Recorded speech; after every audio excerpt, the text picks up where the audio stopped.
welcome everyone to this beginning gathering of TAD Talks. It's a new venture for our Sangha. And I just want to introduce you a little bit to what the topic, what the title is about, TAD Talks. And TAD, you know, it kind of means small, a tad, a piece, a little bit of.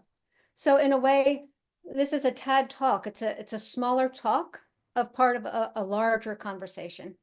These are topics that are much bigger than we could ever talk about here, and we hope that the conversation will carry on forward. This is just the beginning of something, just like the radical personalism was the beginning of a conversation in which bigger conversations came out of that. So the same way about TAD Talks. These are just a small piece, a tad, just a little bit of much larger conversations that should be and could be had in our community. So, and then TAD also is short for Tadatmya, which is about belongingness and coming together with like-hearted and like-minded souls organically and naturally, not out of a forced kind of thing, or not out of a necessity to fit in, but out of a discovery that we actually belong together out of this likeness. And then TAD is also an acronym toward authentic dialogue. And that is our hope. That is our hope here, that this captures the mission to foster deep and meaningful conversations, not just chit chat or things that actually are substantial to people. And it's done in a casual way, in an authentic way. Nobody here is striving for perfection, thank God, because I wouldn't be able to sit here. And we're just real people discussing real things, how they really mean to us. And we're hoping that the conversation will extend to not just the three. We are two co-hosts and a guest, and that's how the structure will be. And but we're also hoping that people who join in will also be able to participate in the conversation as well. And Yugala-kishor, do you have something that you would like to add to the meaning of TAD Talks? Yeah, sure. You know, I was reflecting on it over the last few weeks since you first brought the idea forth and had discussed it with Swami Padmanabha. And it made me think, what are we trying to do here? You know, why are we recording and streaming to YouTube what may seem like a sort of informal conversation? But the nature of Tadatmya Sangha, from what I've seen, is that we are a sort of virtual Sangha. We are a global devotional alliance, striving to become more like each other and like our gurus. So TAD Talks is a way for us to continue our satsangs that we have with Swami, that we have personally with each other, and bring that forth, put that forth for everybody to participate in. So I'm definitely honored to be here with you all, with Bhaktirasa and our guest for today, Manjuali Devi Dasi. Yeah, thanks for that, Yugal. And Manjuali actually, as our guest, she also is part of the creation of the TAD Talks, because she was initially invited to give a presentation, but she didn't have the time. Who has the time for that, to study, to prepare for an hour-long presentation? So we're hoping that these TAD Talks will open up the opportunity for different guests to be able to come on that wouldn't normally be able to come on and give a presentation, so we can hear more voices, have more voices come and join the conversation. So with that, I would like to officially welcome our dear guest, Manjuali. and she'll be speaking today about seeing the hand of God in our life. And I have a short bio that I've been provided with to share with you in case you don't have the fortune of knowing Manjuali. So Manjuali Devi Dasi began practicing Bhakti Yoga in 1971. Some of you here were not even born yet. I was 10 years old. After she met Krishna devotees in Chicago, she was initiated by A.C. Bhaktivedanta Swami Prabhupada in May of 1972 in Los Angeles. She and her husband, late Jayatirtha Das, were sent to England to manage the Bhaktivedanta Manor and the UK Yatra in 1976 by Srila Prabhupada. After Jayatirtha accepted the renounced order in 1980, Manjuali and her young son served in California and in India. Returning to the UK, Manjuali worked for many years as the Media Librarian for a national newspaper in London. And later, Manjuali moved to the southwest of the UK and worked in the field of psychotherapy and counseling for an educational awarding body, producing training films and other educational materials. Manjuali is a Bhakti Yoga practitioner, serving her lordships in her home ashram. She is active in her interfaith dialogue, environmental and social causes in her community. So thank you for all of that, Manjuali. Thank you for bringing yourself into the world as you do. So thank you. And it's a privilege to be here to share a little bit with you today. So, yeah, where do we start? You asked me a question. well, you brought this topic to the table, seeing God's hand in everything. So I would assume that in your multi-decade life of devotional practice, you've been able to witness this many times within your own life. So first you can maybe explain what you mean by seeing the hand of God, and then perhaps sharing a few of those times when you have felt that the presence of God within your own life, what that has meant to you, what it looked like, what it felt like. Oh, thank you. This is a big one, and actually something that's really dear to my heart is witnessing a presence that is a gift. And that present, often I was reflecting, the darkest moments when you're going through a huge, huge challenge, where you have to dig so deep inside and pray, and there's a little reciprocation that comes, and a little aha, that actually you're not alone, that there is a beneficent, wonderful, divine being that actually absolutely loves you and is holding you in your suffering, is holding you in a very tender moment. And then I was thinking, well, those moments are gifts and help us to get through our darkness. But actually, the hand of the God is always there. It's not just in acute moments. And I think the task as practitioners and as, aspiring sadhakas on the path is to actually find that in the hand of God in our day-to-day affairs. And that is something that, is not easy to do, because our minds, our situations there's always a job to do. There's always somebody to interface with. There's a project. And how in the messiness of life do we see the hand of divinity and actually pause in that moment and give gratitude. So that is actually when I was thinking, oh, oh, there was the moment when he took sannyas, and I had to kind of dig deep and just surrender and say, okay, Srila Prabhupada, I belong to you, be with me.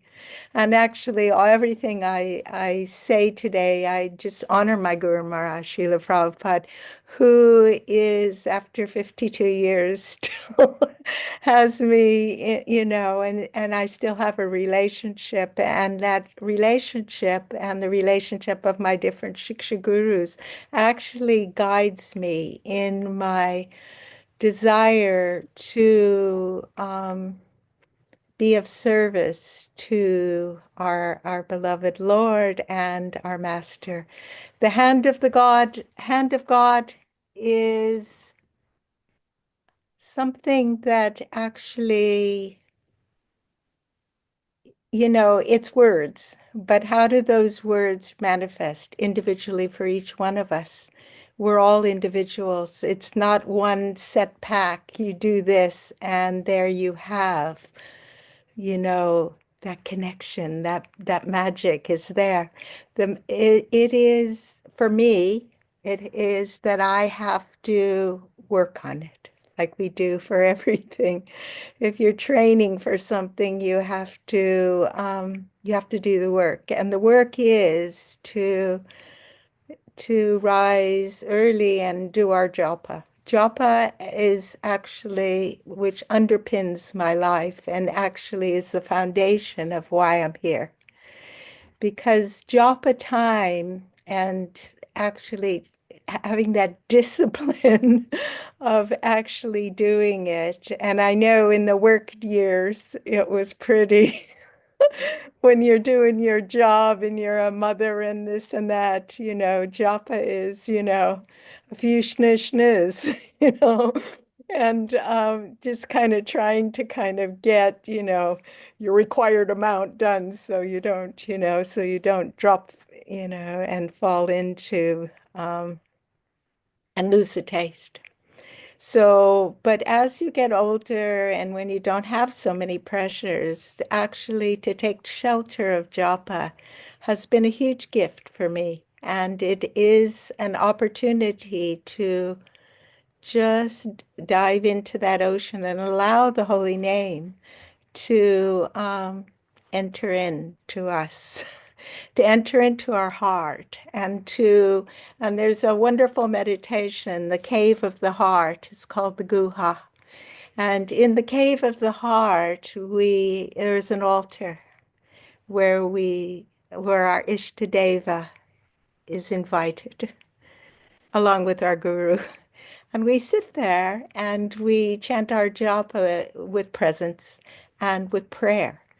And that is a moment when the hand of the Lord, if we're blessed in that moment, and we don't demand the Lord to show, but we sit and wait and listen. And I found that listening and sitting and waiting has been a huge gift in my life to strengthen my faith, but also to challenge me. Because to hold presence is not easy, because the mind is flickering. It says in the Gita, it's racing about, and like the horses. So to tether the mind on the name and to sit with the name is one of the opportunities to welcome the divine closer and to actually develop that relationship, because bhakti is radically personal. And we have an opportunity to journey with the holy name. So that is one of the things that I wanted to share with you today, was that the holy name is an invitation. It's a practice, but also as we chant the holy name and as we journey with the holy name and allow the holy name to course through our whole cellular system as well. And it actually helps us to see Krishna's hand and helps us to really appreciate Srila Prabhupada. because Prabhupada's gift to us was the holy name. We were just young girls when we came and just, and we were looking for purpose and meaning in life. And Prabhupada had the holy name, which was portable. We serve on the temple. We create the beautiful altar decorations. We go out on Sankirtan and sing, and we distribute the holy books. But actually, to sit and honor the name and invite the name to actually come closer and to reveal herself, his self, is a practice that actually is one of the moments when the hand of the Lord is present now. And we learned that actually we all have backstories, and these backstories, and the hand of the Lord when in a difficult situation, like when my husband took sannyas, that was challenging. I was only 32 years old, and I had to really, really take shelter of Srila Prabhupada and know that actually we come to the path of bhakti as we come in quest for love, for service, for meaning, for purpose, Yes. to make our life meaningful, to dedicate ourselves. And so I just, and yeah. We're looking So for that yeah, artha. you come in. I'm just having a little monologue here. We're Yeah, supposed to no, be speaking together. thank you. Yeah. Yeah, we're looking for that artha, right? But Yeah. something that's like maybe param artha, that higher, that transcendental purpose. Of course, one of Prabhupada's highly used words. Transcendental purpose, yes. Transcendental, anyway. Yes. Transcendental definitely was a word because we were quite mundane. So we had a offset mundane with transcendental, didn't we? Yeah. So I really appreciate a lot of, did you have a question, Yugal? You were going to ask You her? go on first. No, please. Okay. I appreciate so many of the things that you said, Manjuali, and how our journey is so individualized. Mm. And there's so many things that I could pick out with what you were saying, the relationship of seeing the hand in Sri Nam. But one thing that really jumped out at me also while you were speaking was how you were talking about how it's not necessary that we have to find the Lord in crisis, but also in the beautiful Yeah. moments, in the Yeah. ordinary moments of our life. And although I'd say for most of us, until we're able um, to know what that feels like, most of us require a crisis for those walls to come crumbling down and to be stripped away of the things, the false things that we accept as shelter, where we place ourselves instead of connecting to Sri Nam, or connecting to God, the presence of God. We connect to these other things, and sometimes it takes that crisis. That's what a crisis means. It's to be stripped of those false shelters. But it doesn't require that. There comes a point where we can, or potentially every moment could be a crisis. Every moment could be a stripping down and a stripping away of things that are not really us, and allow us to open to the presence of God. So I was wondering if you could also kind of maybe expand upon that also, the finding God in the beauty and the simple. Yeah. Well, you hold a new baby and you look at the little face of the baby, and what do you see? Just beauty and love, humanity and its innocence, and in its freshness and in its dependency. Or you look at a beautiful sunset. And I know when I was a new devotee, they said, oh, don't look at a beautiful sunset because you have to come back to the material world to enjoy sunsets. Rasangi will remember that one. But we just look at a sunset and you just go, oh, it's so beautiful. This is a creation of the divine.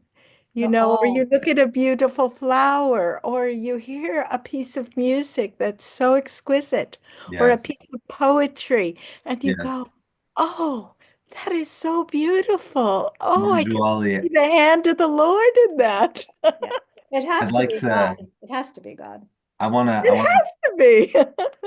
I want to offer up a distinction.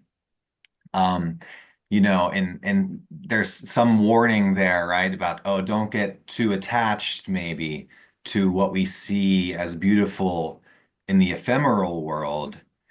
And the distinction that I kind of had this realization many, many years ago. I was in a friend's house and I was looking at a beautiful piece of art on the wall. And I was a young man. And when I saw it, I had the urge to possess it.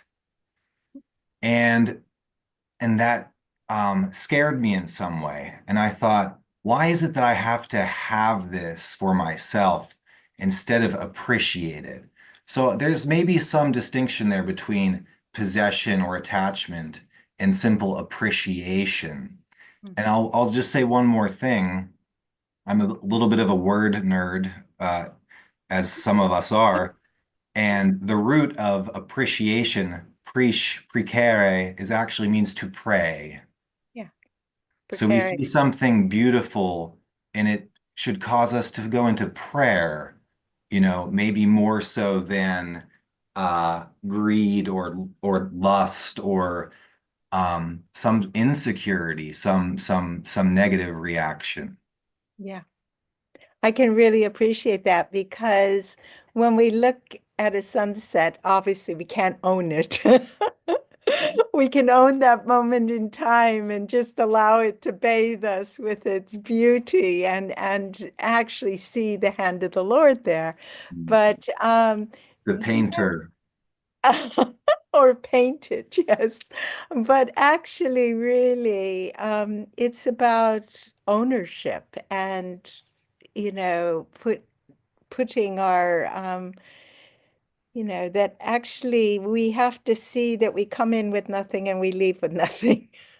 So we have to be really mindful about what will make our hearts sing and what is um, not necessary. And that's part of being a practitioner is to be mindful of it's wonderful to have I have some beautiful paintings, that prints that I've had for 50, 40 years, that I've carried around with me that bring me joy. But I can see that actually if I have to leave, I have to give everything away ultimately as well. So it's just about understanding that the temporal nature of this realm and that we are really passing through here, and that actually what we really need for our own joy is not a lot of material possessions. And if we have a few that make our hearts sing and help us remember Krishna or whatever, it's not it's not the end of the world. But ultimately, simplicity. Srila Prabhupada taught us simplicity. Mhm. And he taught us to be mindful of not being a huge collector, but use everything we can use in Krishna's service. That wonderful word, dovetail, so you have what you have and you can use it. But also, I think it's so easy to become attached to things. And things ultimately are here to help us to do our service. And yes, maybe they bring us some joy, but ultimately we have to let go of things. So we have to be mindful of our relationship with material energy and how that relationship needs to be discerning. Yeah. And that's Yeah. how, yeah. And I've got a whole house full of stuff. You can see all my books behind me. I'm not, I appreciate, as much as I appreciate what you're saying, I also think there's another side also of where there, if we do know that we don't have to reject No. things. And I think the danger comes in when we use things to define us. Mhm. When we put our sense of self, define our sense of self from the objects around us, when we define our sense of self even from the people around us. Or when we deny the sense of self in those quote unquote things, Yeah, because ultimately isn't everything held within the hands of God? Yeah, because Everything it's got infused. energy, doesn't it? exactly. So it's almost a question of objectification, Yeah. Yeah. of ourselves, Bhakti Rasa, as I think you're saying, and I Yeah. always hear your discriminating voice saying, "Look within, look within." Yeah. And that the reflection of, do we how do we objectify ourselves? How do we objectify others or things and see them as Exactly. mere possessions, something to hold on to and control instead of Yeah. open up those hands? Yeah, so the more we can identify ourselves as a beloved of God, then everything we see will be in relationship to that identity, as Yeah. opposed to trying to create our identity from those things that we see. But first come to the core self and go out from there, then everything can really be an offering. Yeah, That's I the way to do it. absolutely agree with you, Bhakti Rasa. That is actually, yeah, because it's all the stuff, if it's used in Krishna's service or if yeah, it's our relationship to see Krishna in our environment as well. And the things that we have, we can use in that service. Yeah, I absolutely agree with you. Yeah, Good. because we don't want to be, we don't want to cheat. We're not looking No, to cheat, we're looking to be sincere. But at the same time, I think there has been a tendency historically to think that service to Krishna means something in the temple or no. something that's directly one of the 9 processes of bhakti. But it's much more than that. It's every single thing that we do can actually be a service if we are centered on the self as a beloved of God, and then come from there.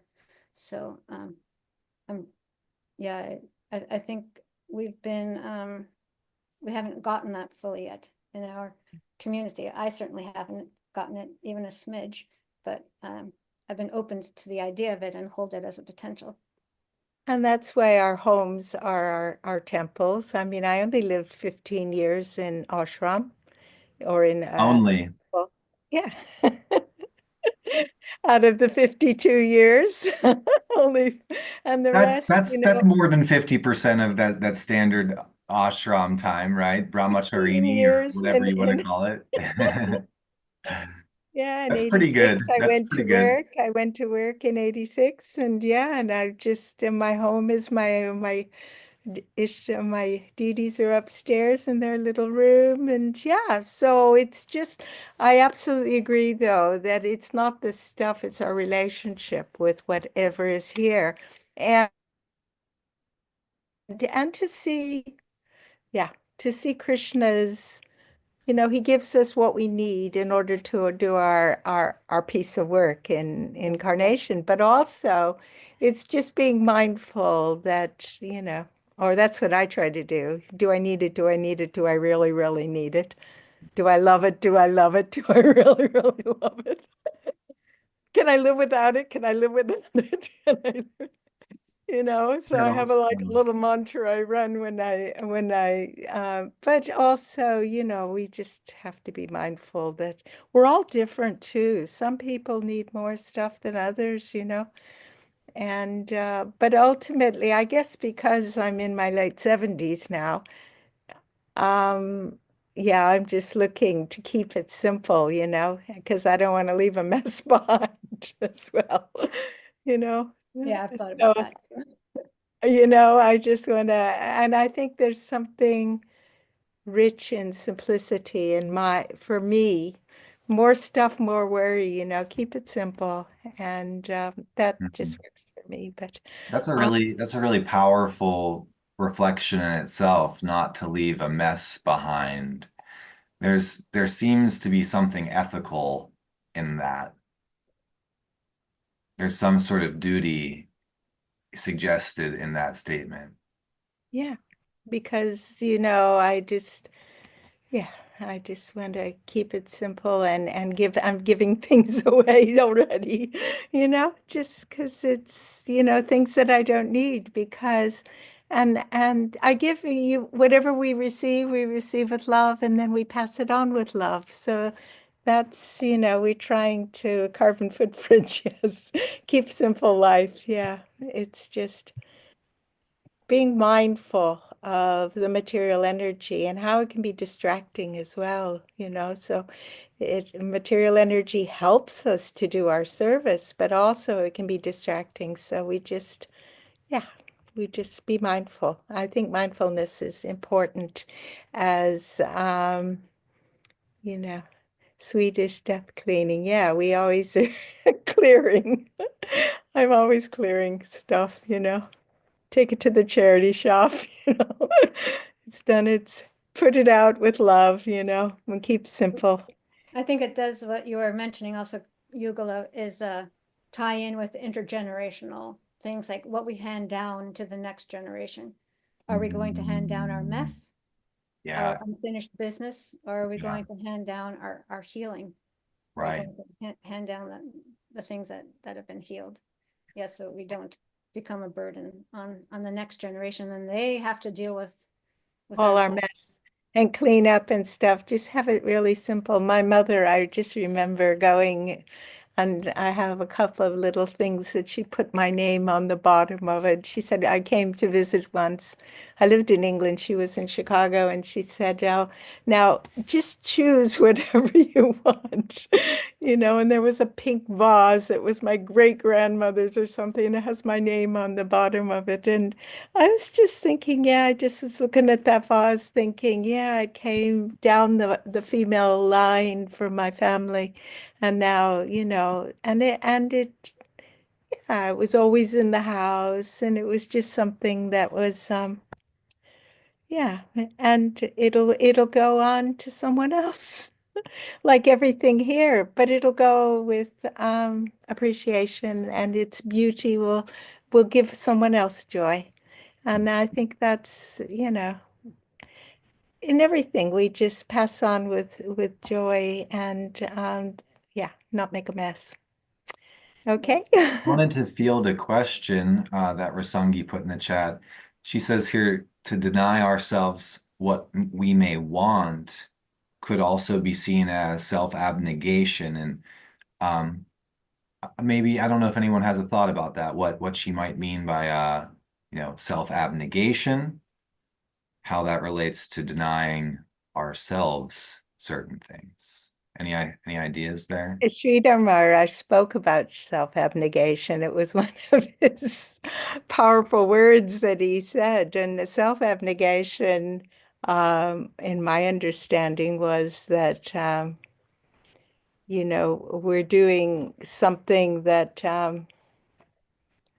yeah, what was it? I can't remember the exact self-abnegation. Yes, we're giving something up, but what is the reason we're giving it up for? Exactly. And so the reason we give stuff up is because or at least this is how I approach it. I give stuff up because I like to have simplicity, actually, and that makes me joyful. Mm. When there's too much stuff, I find it distracting. So So you're for so me, more it's than not giving a things up, it's about accepting simplicity more than giving things up for you. Yeah, Simplicity is it's about about accepting accepting it. simplicity because the sim and you'll see everything. There's quite a bit of stuff. I've been 26 years in this house, so there's, you got quite a lot of stuff but it's useful stuff and it's in service. And Juali. it's our relationship with stuff that Yeah. can distract us. But we're back to the hand of the Lord in the stuff. Okay. There's a wonderful picture over there. I can't show you of Govardhan Hill because I worship Govardhan for the last 40 years. And he's my beloved, So I have a little shrine in the kitchen over here where I have this beautiful picture of Govardhan that I found in a charity shop. Can you believe? Wow. And that was the hand of the Lord.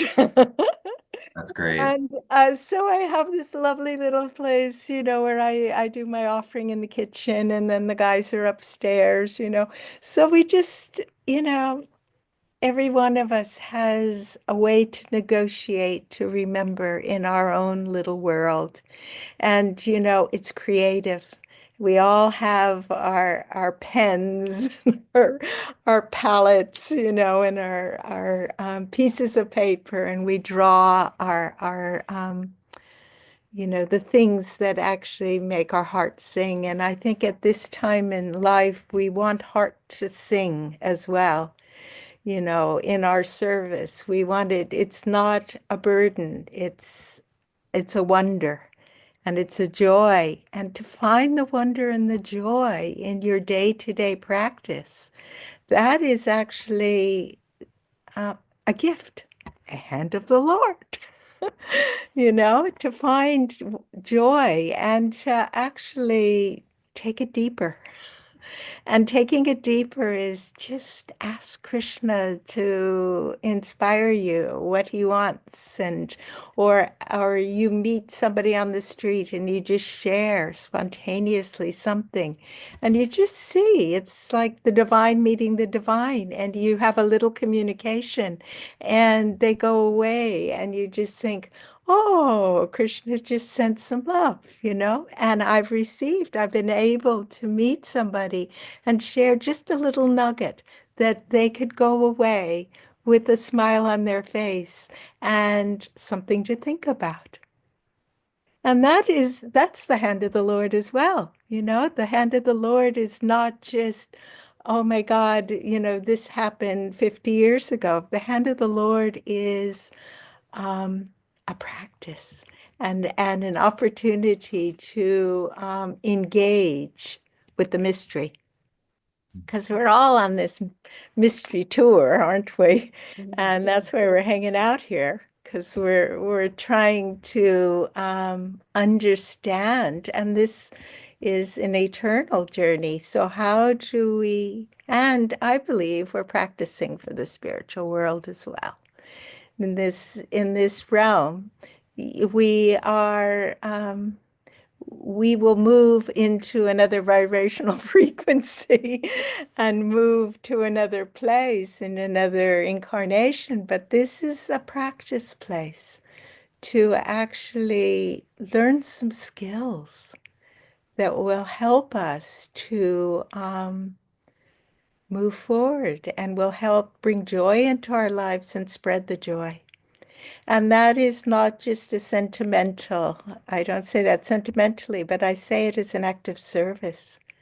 Because Srila Prabhupada, when we came into his presence, he was an absolute shining personality. And just not even saying anything, but just being in the frequency field.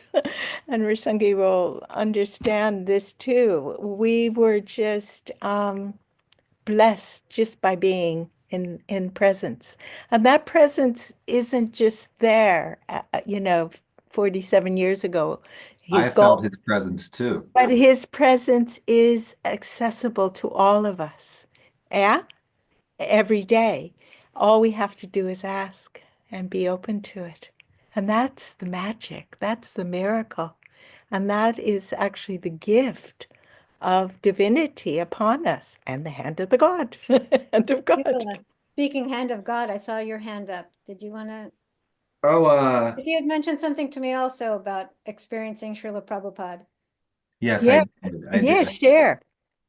Oh no, just, I think how do we continue to experience Srila Prabhupada, not just as a static thing? I know Swami Padmanabha has asked this question. Is Prabhupada merely some collection of all of his words ever uttered, all of his actions ever performed? Is a person, not just Prabhupada, but is a person, you know, reducible to their output, you might say? Or how do we see that, like, there's something more subtle there, I guess. Is it, um, and what is that? What is that more subtle thing? What is that divine spark, I think you were saying? And then how that gets passed on, that Shakti and that magic gets passed on to the student from the teacher, right? Isn't that how it becomes a living parampara? So not keeping Prabhupada static, even though I never met him in the biological flesh, I feel as if I have met him through the family he created. Because as you're describing your personal experience with him, I'm envisioning the first monk I met and how he beamed with Mhm. light and energy, and that's the living Prabhupada. Absolutely.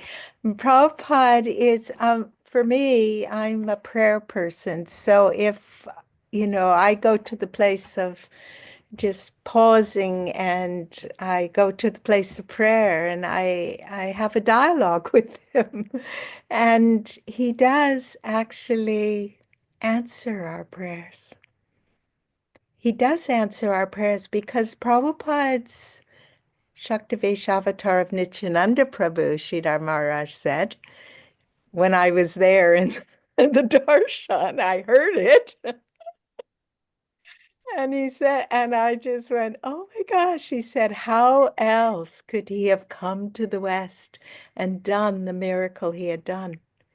So these beings like Srila Prabhupada and Srila Bhaktivinoda Thakur, Srila Bhaktisiddhanta Saraswati are actually through prayer and through a deep desire to actually welcome them into our hearts and just listen.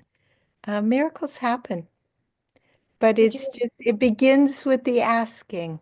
I think asking is for me because we have to become open to, or I have to become open to believing. And when we get a reciprocation, our faith is strengthened. And then we can go deeper again. Yeah. So it's like we're at the threshold of a door looking in and feeling usually we don't belong in that space, but we just go there and we say, Srila Prabhupada, please, help me in a particular, to understand you, to meet you, to love you, and really just give me a sign if it is your will, if it is for my highest good. Yeah. I ask for my highest good and the highest good of all beings. And then I sit there and I wait. have a And, similar prayer? some days, we get a little closer, and some days, it's not, but that's okay. It's not like on time limit. We're just in an act of discovery. And this act of discovery is a living dance. And we just, like this is a new thing, three of us speaking together. So we have new things, new ways to approach Krishna, new creative opportunities. And I remember Srila Prabhupada, Jamuna told me once, Jamuna, our god sister, and she said, Prabhupada said, Radharani is always making tasteful opportunities, tasteful arrangements. That was the word, Mhm. tasteful arrangements.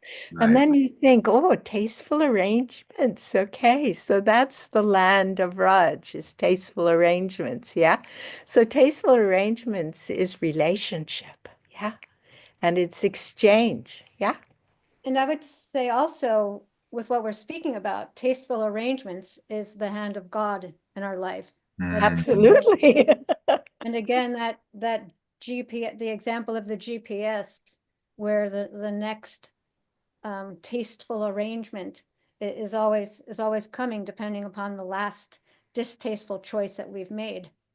So And we all make mistakes and we all kind of drop balls. And it's just the nature of this place.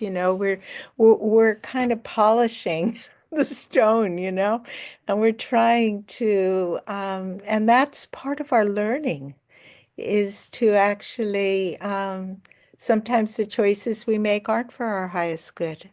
And we pay the price, but we learn and we pray and we don't lose our faith. It's so easy to lose faith if things don't go the way we we envision they have to go. So it's how do we keep our faith strong? And one of the most important things for me in keeping faith strong is hanging out with those who have strong faith. Yeah. And that's why the Sangha is so important because we hold each other and help each other and we call each other too. And, we're not, when we're kind of going off in left field, getting lost or something, we help each other with love to say, Oi, is that such a great idea? You know? And that's actually an important part of community is kind of our helping us in our own checks and balances to be discerning and to be mindful of the pitfalls, and which are always there. I was But wondering if you also saw Sangha, each other, and our guardians as the hand of God reaching into our life. absolutely, absolutely. The divine works through each other. Mhm. And the divine is everywhere, but to actually witness the divine in our community and through the instructions we receive, through the joy and laughter too, that is the hand of God. The material world is a challenging place, and every one of us have our dark nights of the soul that we've had to deal with and continue to deal with in different aspects of our life, different challenges in our life. But to have, um, you know, a community of people who are kindred souls, who are actually have a sincerity and have a desire to be authentic and to be true to who they are and who are on a conscious journey is such a gift in life. And that is a hand of God for sure. For me, it is. I totally agree. And I'm a strong believer also in that, there's a saying, you can't love someone until you love yourself. Absolutely. But I think there's a precursor even to that. I don't think that we can love ourselves until we are loved by someone else. Mhm. That allows us to feel lovable. And as we are lovable, then we are able to love. So that the Sangha, it's through Sangha and through the like-hearted and like-minded people, and those who can allow the love of God to flow through them, that represent love to us, then it's such a gift, because then we can feel lovable, and then we are able to love others. So it's huge what we offer to each other. Thank you I for wonder that. how much, I wonder how much, like-mindedness is a sort of requirement or um, Yeah, a requirement of Sangha, because you mentioned like-mindedness and like-heartedness. If I think like-heartedness, I think understanding one's intentions, though intentions can manifest as different actions, in which case maybe there's some difference in mindedness, right? Mm-hmm. And I don't know, maybe it makes me think, that term I had never seen before until Swami Padmanabha's books, prasanga. There's another word in front of it, but swatya prasanga, something close to that, I think. But the association of like-minded, like-hearted individuals as, maybe as a further stage of sangha. Sangha, we begin with an intention and Mm-hmm. hopefully we achieve understanding. That Mm-hmm. doesn't always come, Yeah. right? That's some of the work. Can you speak to that? I don't know. But Maybe you it's want to. but it is a journey, relationships are a journey, and relationships, not every we all come with the different toolboxes in our humanity. And some of us have more emotional intelligence than others. Some, are have had really difficult lives and are kind of bruised from life, and how we as a group of souls can hold the brokenness, because we all have brokenness. That is the nature of this realm too. So how can we hold the brokenness of each one of us, the messiness of life, and still hold the center, still hold the love, still actually not be just irritated because it's not all you know, perfect, because perfect. We're on a pilgrimage, and a pilgrimage of life it's got mountains to climb. It's got streams to walk over. It's got thorns on the path sometimes, and we have to actually have patience and help each other with kindness, and not in your face help each other, but actually help each other with a compassionate heart. Yeah. Mm. And empathy. Then because we know that actually, their brokenness is our brokenness, Exactly. because we're all interconnected. Exactly. Yes. So that's what true compassion is to hold the brokenness and hold it without judgment. Yeah. Hold it with love. And love is not love is, divine love is not about Leaving the ownership. burden. It's about just being present for each other, and not trying to control, not trying to change. Just listen, show up and listen, and be present and be accepting. And unless you see something that's totally out of the of the ballpark, and just say, "Oi." But do it with a kind heart, and sometimes, and that's what we're learning, in our interpersonal relationships. We're learning to be attentive to each other, and Mm. attentive to the group, and mindful of how our presence affects others as well. So that when we show up not with a big ego, but we show up in service. And that's what Srila Prabhupada taught us, we show up in service. We meet the divine in each one of each other, and we try to just help each other to share the burden of humanity, of each other, of our own suffering. And we do it, yeah, with an open heart and kindness.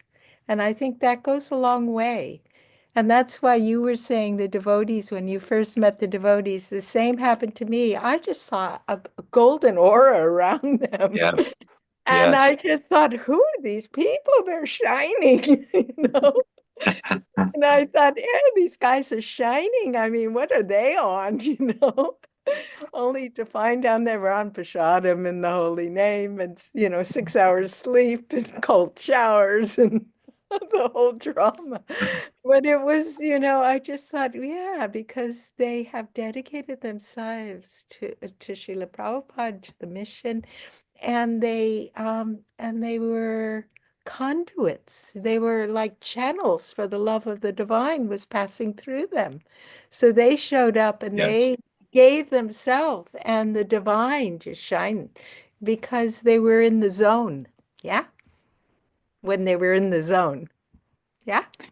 Beautiful. Who were they? What did they look like? What kinds of people are these devotees that you're describing? Well, it was, we were all old hippies, we just kind of came off the Woodstock, the whole thing.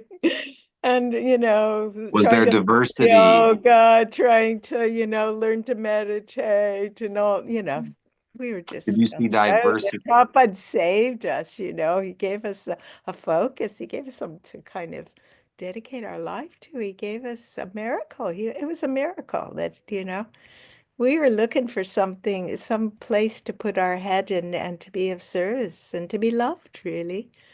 And then we met Srila Prabhupada, who loved us unconditionally. With all our broken bits, he took us in and he called us his daughters, and his sons. And he created a family.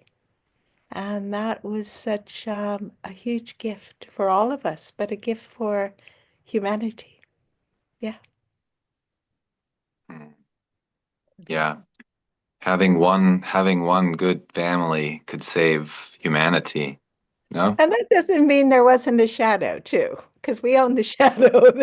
Organizations have a shadow because organizations are a group of humans and we all got stuff.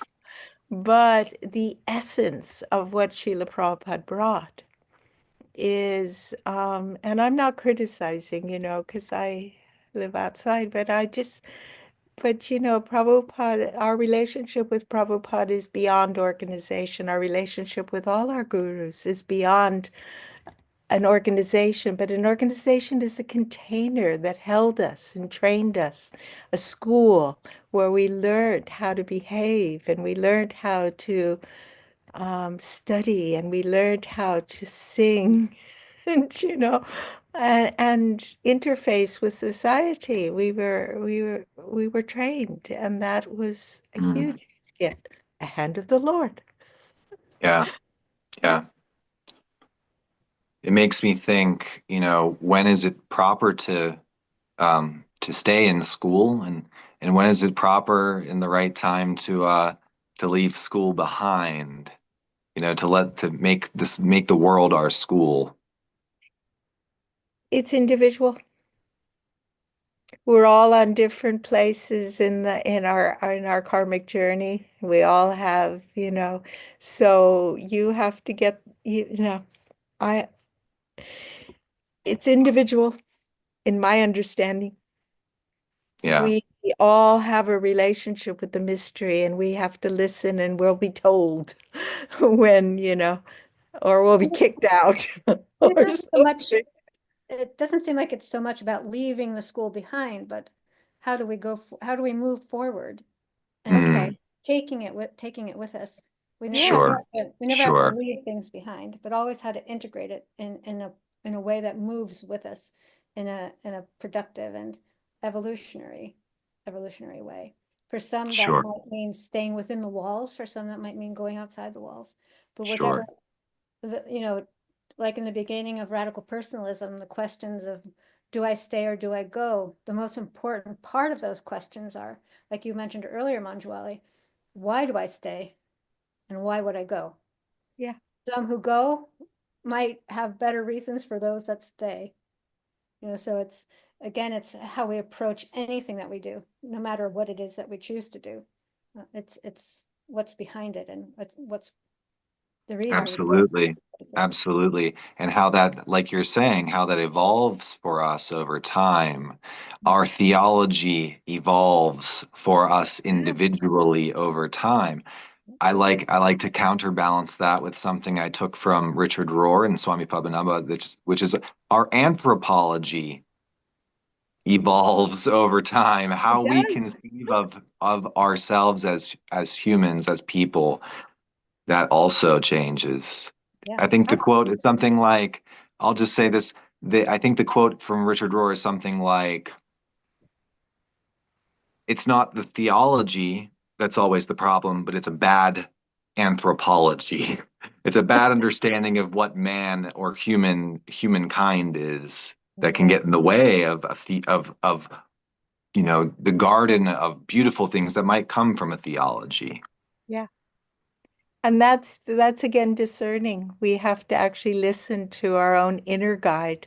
Our Chaita Guru is such an important part of our whole mix of humanity, of our whole system is our Chaita Guru. And we have to actually, and that's been so helpful for me just to actually make friends with the inner guru, the intuitive guru, who is our inner guide, who's always available and who actually has our best interest at heart, I believe. So that is, yeah, that is, but actually, do we go, do we stay? What do we have to listen and choose for ourselves at any particular time. Under the direction of our inner guru and those who care about us if we're making big changes in our lives. And just being mindful that everything is change. We Mm, are always changing. Oh, yeah. And sometimes they're big changes and sometimes they're little changes, but nothing is static.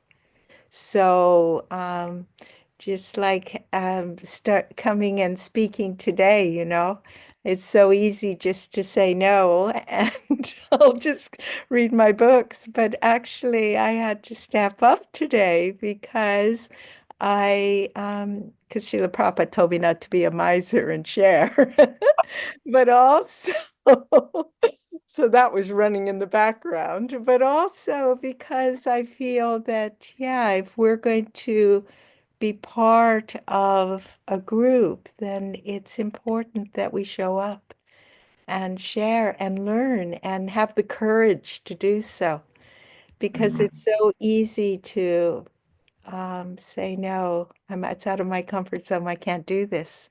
And then who is the loser? We are because we haven't met the challenge. And Srila Prabhupada, when we look at him, we look at the whole Gaudiya lineage, we see that they all, in their own ways, always had to meet challenges and that we grow through challenge.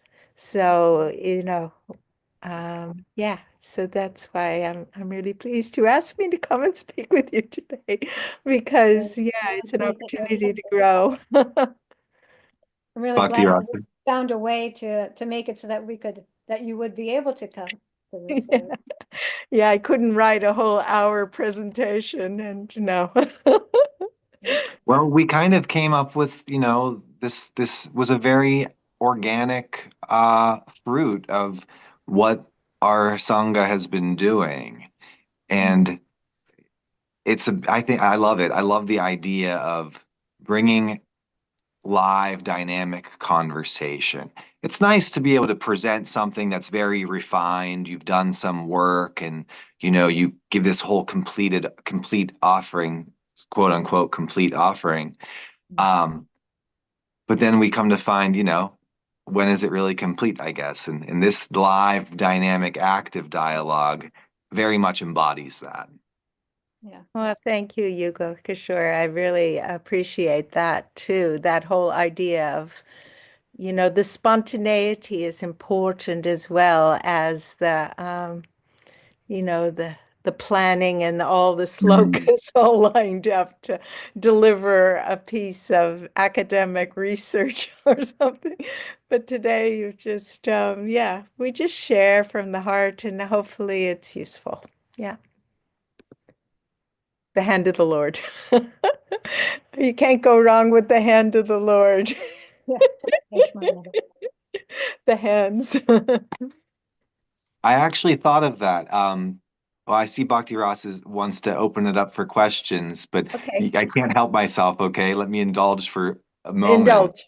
You flashed your hand, and when I saw the title, "The Hand of the Lord," it made me think of the mudras that Yeah, we see our deities holding, yeah, and this is one of the mudras that Radharani holds. yeah, Well, she And does. All will yes, be and what is well. All will be mm, well, and all matter should be well. That was Julian of Norwich said that, that great mm, mm, medieval Christian mystic. beautiful. So yes, please, Bhakti Rasa. So, does anyone out there have a question that's in attending here? You can raise your digital hand. I'm not sure if I should change the view or not, but let's see how this goes. Does anyone have a question that they would like to put forward? Oh, We have Kamini. two. So we have Rasangi will be first, and then Kamania. Thank you so much. This was very inspiring and delicious. And I was struck by one thing you said about how to have stuff and not get stuck. I love that. I think that's so important. And it's a fine detail, but it's really, really important, right?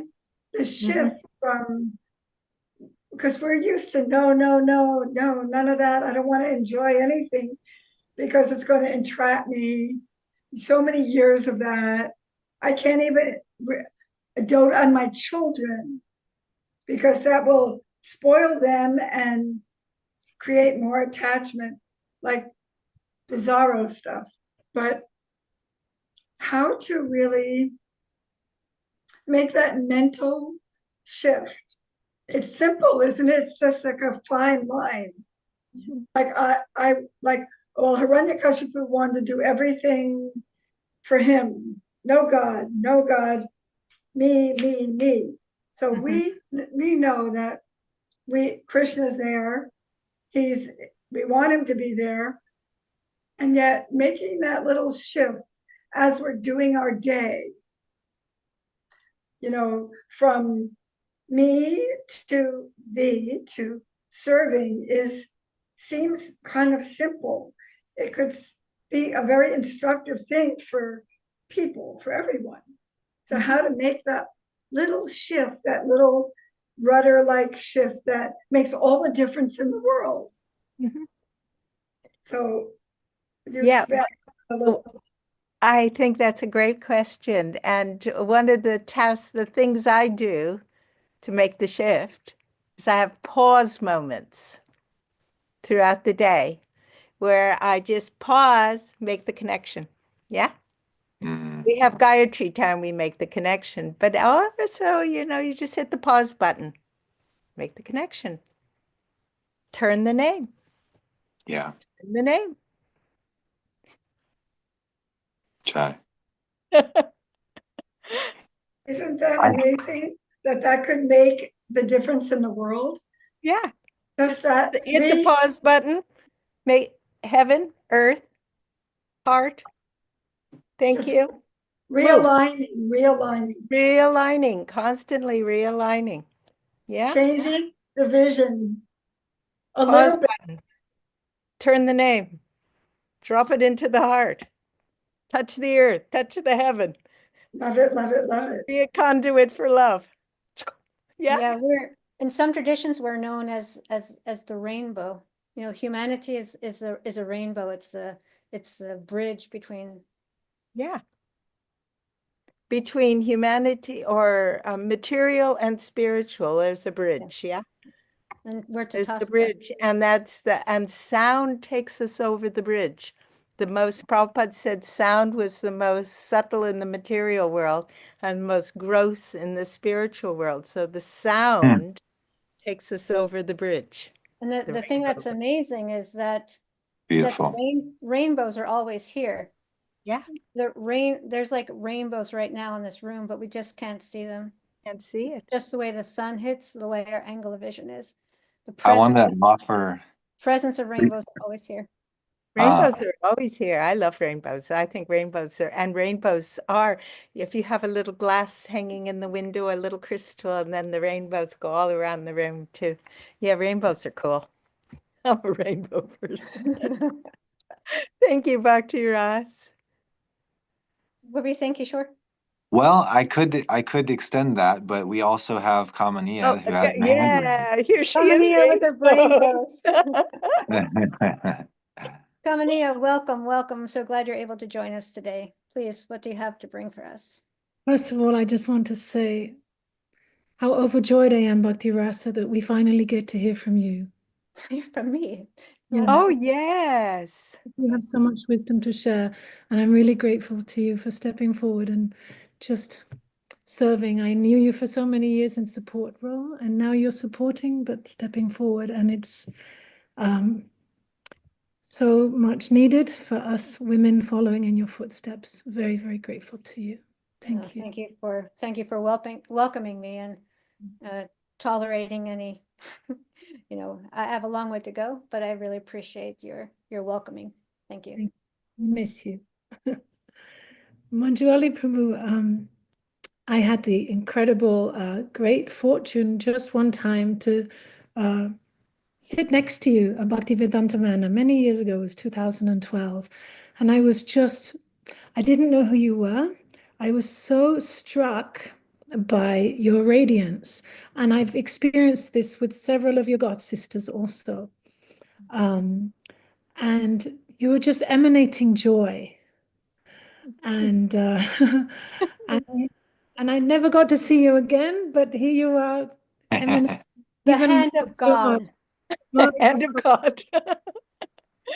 I hear how we're told, well, devotional service should be joyfully performed. And I so often forget the joyfully part. And here you are, 52 years later, more joyful than I knew you, or I didn't know you, then I saw you 12 years ago. So, can I do in those too many moments where I'm forgetting to serve joyfully? Joyfully performed, Prabhupada said. Joy was in the dictionary then. And he drew joy out of us, and he still is. And that is actually his love, because yeah. Thank Make you the for your make the hippies happies. make the hippies happies. Yeah, he did say that too, didn't he? Hippies happies. We were all hippies. Thank you, Kamini, for your kindness. And yeah, I mean, I used to just visit Manor just, for events. And so, yeah, I'm nothing special, but we're just all trying to help each other here. And so it's lovely to see you.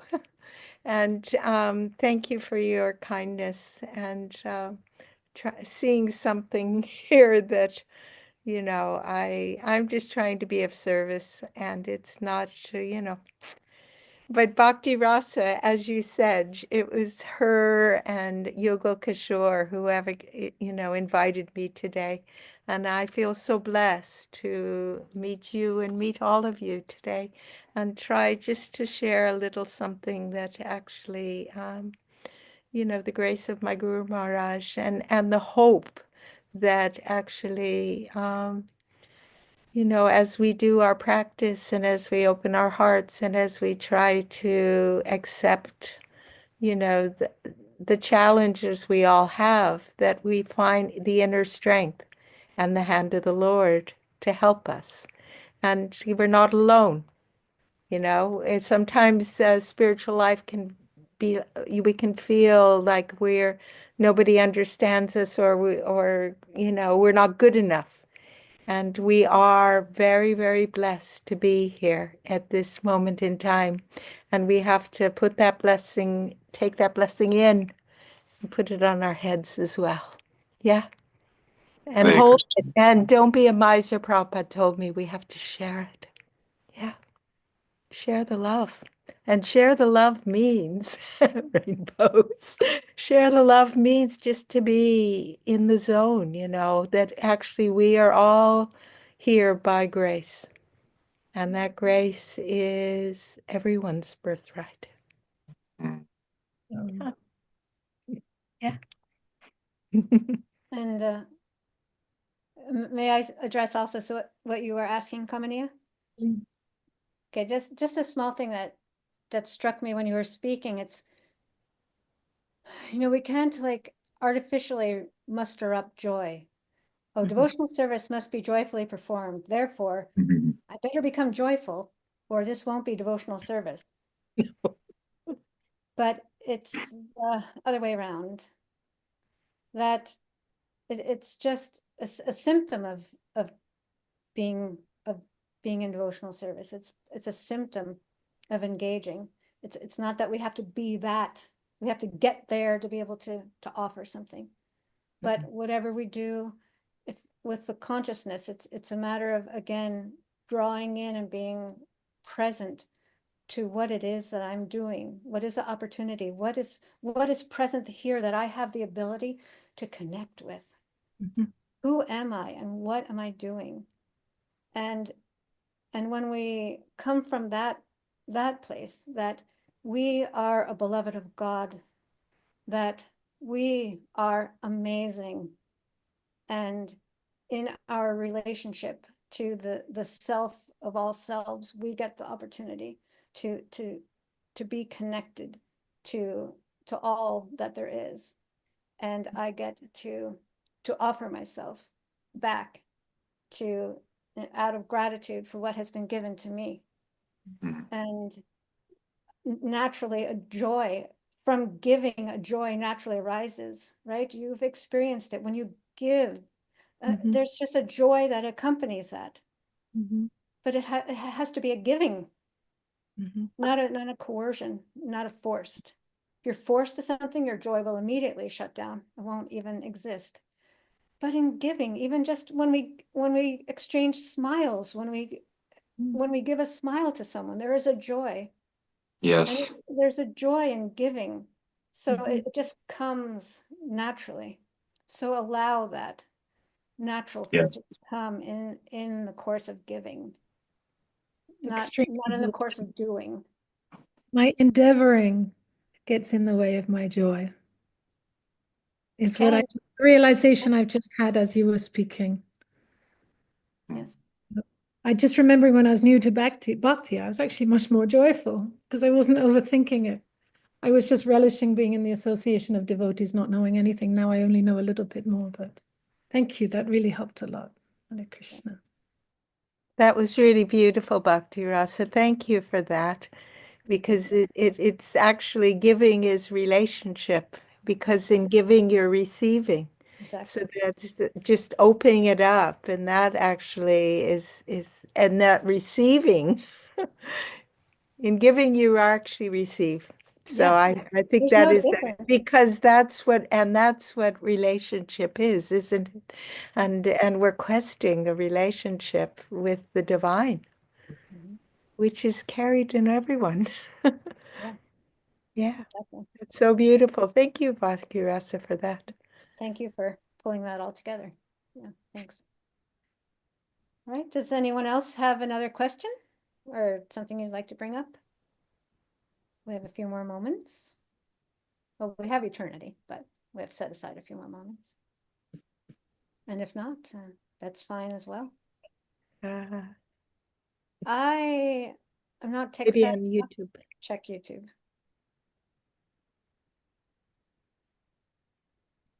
So if there's somebody's posing a question on YouTube, then we'll just answer it in the chat on YouTube later on. Okay. All right. Yamuna is here. Oh, Right at the Yamuna. last moment, she snuck in. Now we throw the Jamuna. gavel down, and there she comes. Welcome, Yamuna. Haribol, long time no see. Yes. So I wanted to ask about prayer and meditation, because that's something that is very dear to you. So what does that look like? How do you go about that? What I know it's very personal. You know, prayer is very personal. I think because of being brought up, so to speak, in the Bhakti tradition, it's like, don't, you know, I was kind of told don't ask for anything, you know, and just the prayer is the Hare Krishna mantra. And I've most probably really got the wrong end of the stick, or I was taught the wrong way.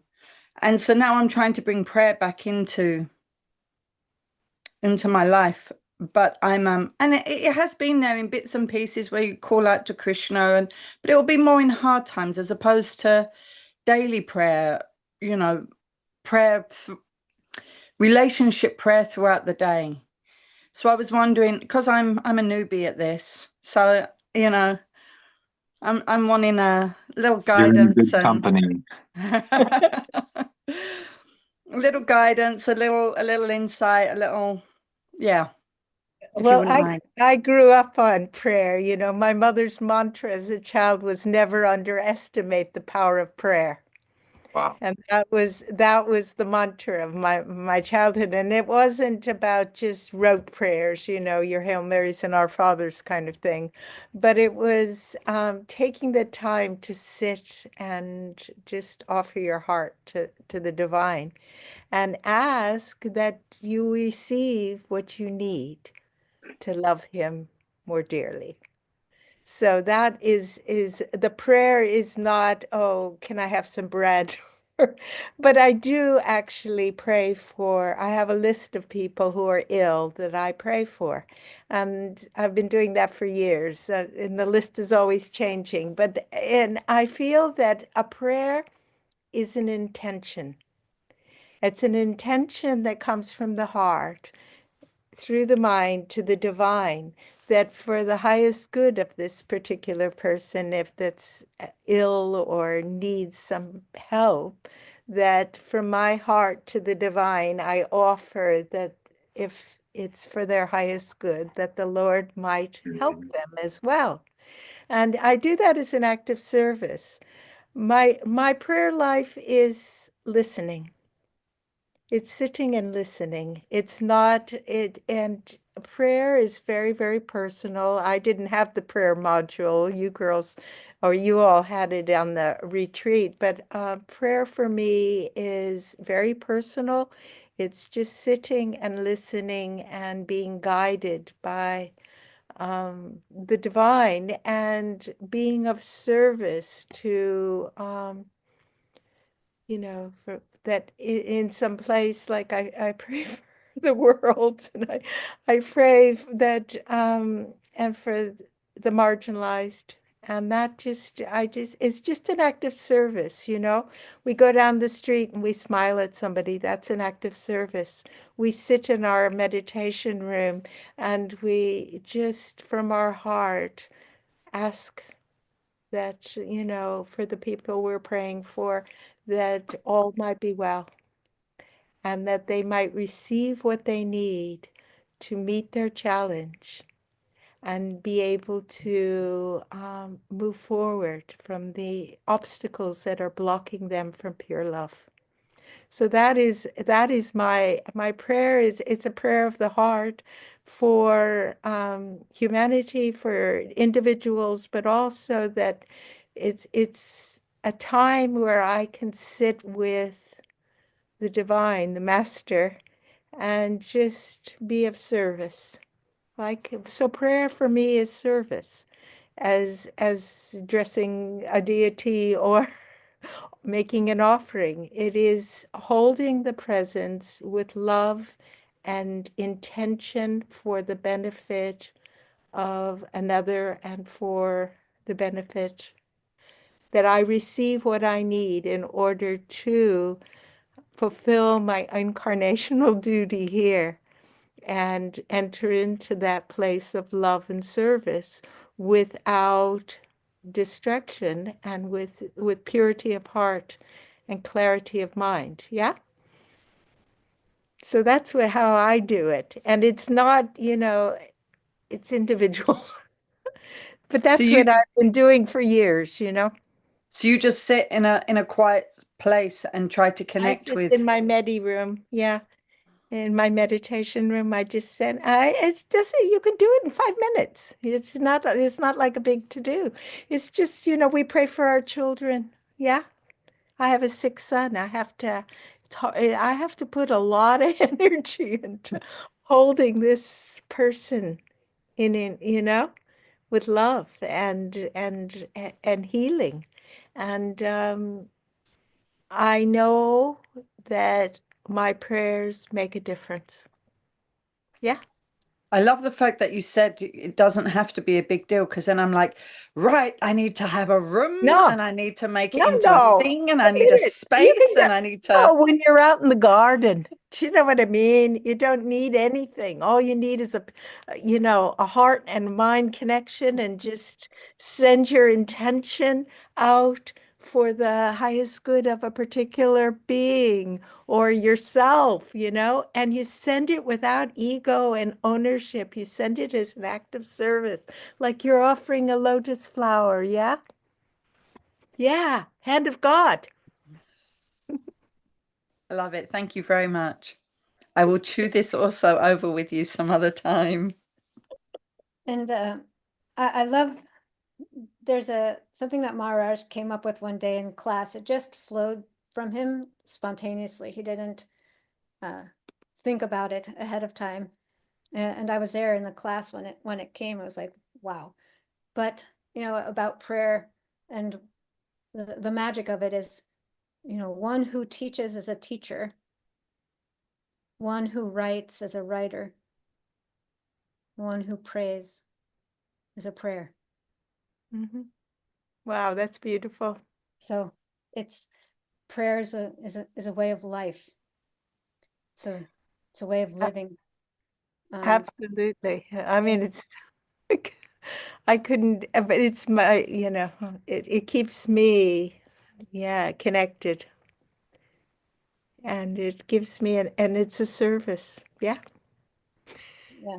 And And it doesn't require a room, Jamuna. the world is a prayer All room. it requires is an open heart and a clear mind and intent. That kind of goes back to what we were talking about earlier about stuff. Thinking, oh, I can't have a devotional practice unless I have the stuff for it. Unless I have a deity, unless I have a book, unless I have a bell, unless I have an incense, unless I have an altar, unless I have a this and a that, and blah, blah, blah, blah, unless I wear neck beads, unless I wear a tilak. No, that's not what it takes. It doesn't And require any of that. All it requires is our intention, our humility, our gratitude, and showing up with our hands open. Please allow me to be of some service. Yeah. our friend Yugala-kishor got kicked off again.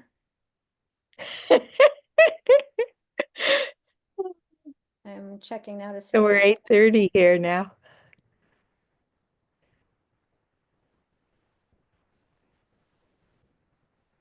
All right. So, anything else? We're approaching the time. Does anybody do you have any parting words, Manjuali? Would you like to sum Well, up? Bhaktirasa, I would just really want to thank you for allowing me to hang out with you today and share a little bit of, a few thoughts. And hopefully it's helpful for me to show up, but hopefully whatever I've shared will encourage others to on their journey as well, because we're all a group of souls endeavoring and in trying to love God, love Krishna, and we're helping each other to do that. So, by the grace of Srila Prabhupada and all our gurus, guides, and guardians, we are, trying to support each other, and that's a huge gift. And so I really thank you, Bhakti Rasa, for your invitation and for feeling that I had something that was of any value to give, because, it's a real honor to share. And blessed. I'm blessed Thank to be you. here. Thank you for stepping up and for being the inspiration for this new format, this new platform here. And thank you everyone for showing up here. Yamuna and Kamaniya, Balaram Shakti, Diane, those who have come and gone, have to leave, and those out on YouTube, and Yugala-kishor, who has fallen off into the ether somewhere. I really appreciate all of you. Thank you so much. And Thank you. we'll see you in 2 weeks. We'll Robbie Chambers will be joining us at that time. And yeah, he'll be speaking about certainty as a two-edged sword. Interesting. So Thank you. thank you very much.